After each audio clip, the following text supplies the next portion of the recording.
Hola everybody, welcome to Gemini season in June. It's going to be great. We're going to get into the individual readings for the signs, the 12 signs. But before we do, I just wanted to start the video with a little bit of intro, okay? General readings, everybody. Sun, moon, rising, Venus, Uranus, whatever. Come on in, enjoy cross-watching. Always welcome here on this program, for sure, all right? And general readings. So, take what applies.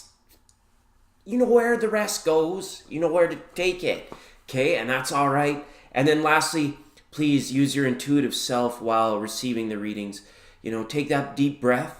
Put your intention or your focus on that person, that situationship, your community, whatever it might be. And then the message can apply based on the intuition you set, because it's a very non-linear message. And it's for Gemini, June 2019, everybody. Okay, and it's coming up in about a minute, but I wanted to give you an astronomy report and a nice little weather poem from the Almanac Guide for everyone for a month of June, for collective now, okay? The thin crescent moon hangs to the right of Venus on the first of the month, very low in the east during dawn's first light. Mercury is an evening star, not difficult to see in the west during the first half of the month. It closely meets with Mars on the 18th, but both are low in the evening twilight. You have to use binoculars to see them. On the other hand, Jupiter reaches opposition on the 10th and will shine at a magnitude minus 2.6. And it's the brightest Jupiter is going to be all year, folks. So if you want to go have a looky-see, do it. Because why would we identify with it if we didn't go and have a look at it every once in a while, right? In the constellation, and Jupiter's in the constellation Ophiuchus. It is joined by the full moon on the 16th. Okay, that's coming up as well. Rising at sunset, Jupiter will dominate as the night's brightest star.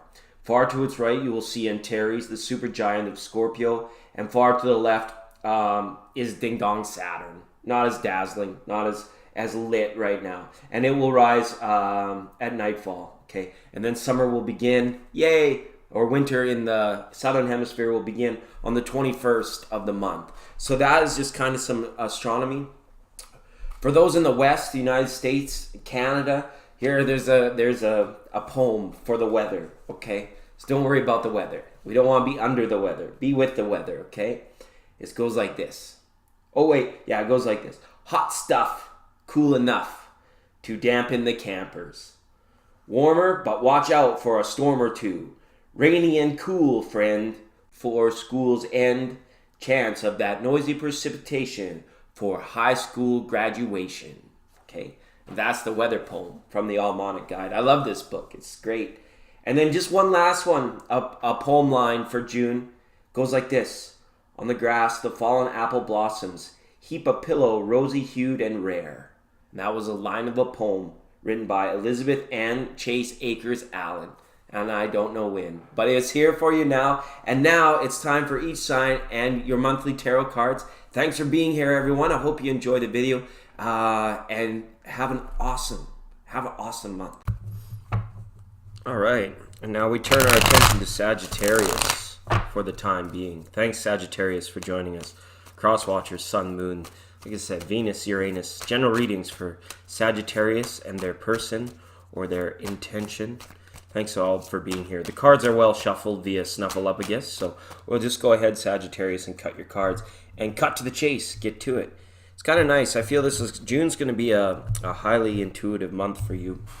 You're in opposition now, which always leads to a little bit clearer lines of sight, so that's always nice. Also, Sagittarius, overall, it's like the feeling is you've got a bit of pep back to your step again. Something had you sidelined, derailed there for a little bit. Whether you had a handle on it or not, had her figured out or not, it seems like as though it's clearing up. It's getting better, or something's getting easier. Something that you have done has made part of your way. So a big sigh of relief now that big powerful full moon is passed, and we'll transit now into Gemini with some new interest for you. Okay, so overall, the bottom of your situation here, you got a Hermit reversed here. So what this lets me know, Sagittarius, is it's time. You like pulling up your socks in regards to getting moving, getting things actually like physically on the go again. Could be like a return to travel, a return to work, a return to things that you used to do that used to give you that pep in your step or that pop in your walk.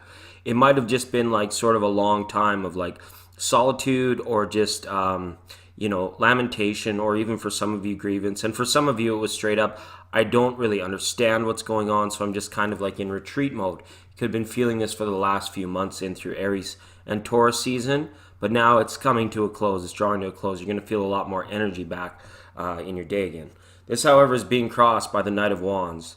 So these are like your own insecurities that are showing up, your own doubts, your own sort of not believing in yourself kind of, thought patterns. We need to return to more positive self-affirmation, self-talk for any of the Sagittarians watching that are feeling a little bit far behind, like that pep hasn't returned yet, or that zest hasn't returned yet.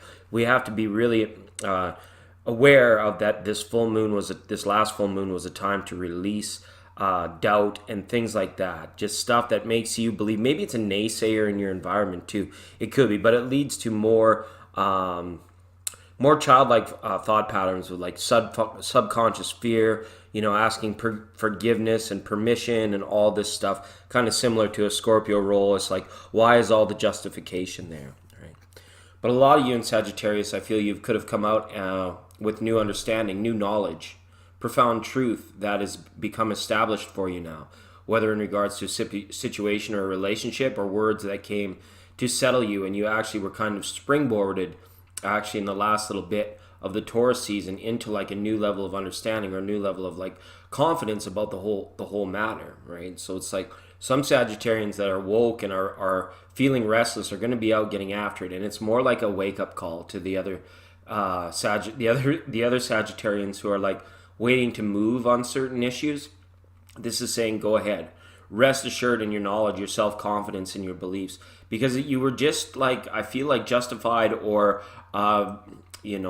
accredited or you were shown some light in the recent past for a new idea or for some new level of understanding that you've achieved, and now you're applying it in your relationship. So it's really good to see the Ace of Swords there. Okay. Overall, in the crown of your reading, you pulled this Seven of Pentacles, which is nice. Because it's like, remember the acknowledgement, your time, your journey, your destiny, nobody else's. I'm going to do with it what I choose. And I feel like Sagittarius is very much in that frame of mind and thinking here. It's like, I'm not going to let you slow me down. I'm not going to let you hold me back, because you know what? It's been that way for a little bit too long now. The uncertainty, the unknowing, and maybe even issues of trust, going deeper for some of those.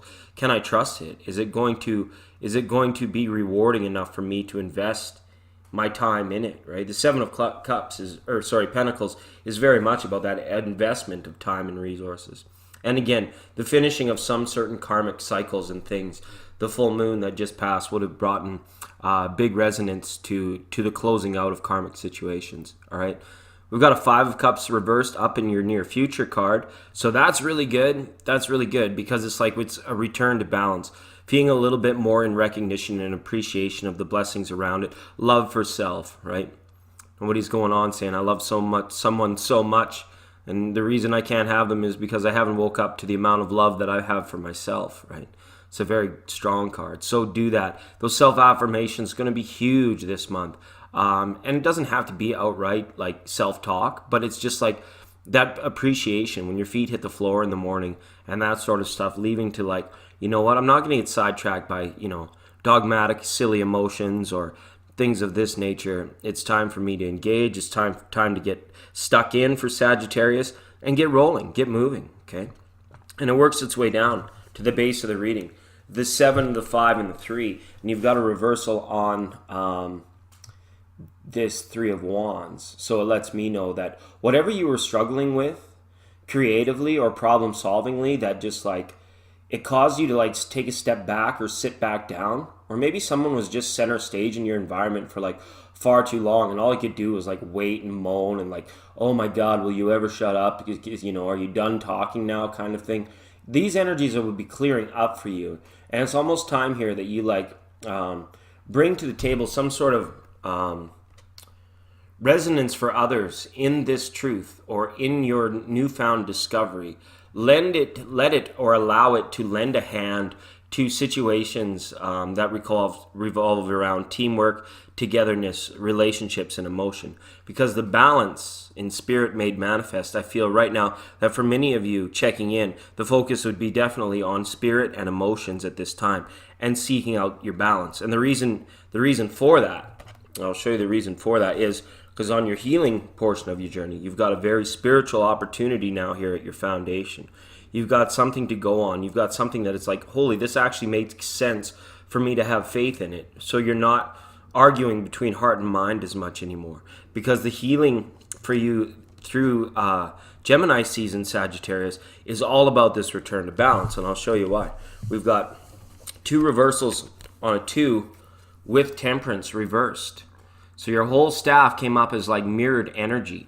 And this is about relationships and decisions in relationships. You can see there. It's about what do we do with Ace of Cups? Why is it so hard to make Ace of Cups 2 of Cups? Well, it doesn't necessarily have to be.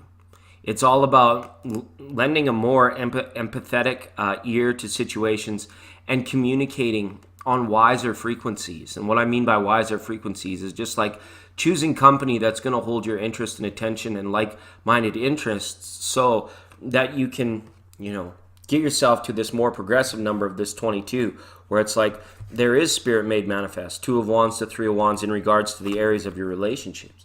And 2 of Cups is only just around the corner from being abound in terms of new relationships heading your way, Sagittarius. It's almost saying, though, you're in opposition this month, so use this month to actively and actually get out there and use your intuitive self to gauge what everybody's doing and where you want to be with all that. And then once you do, you can align with it. And then very much potential for new love is there to be able to come in for you. All right. So I hope that resonates. And again, have a good month and we'll see you all next time.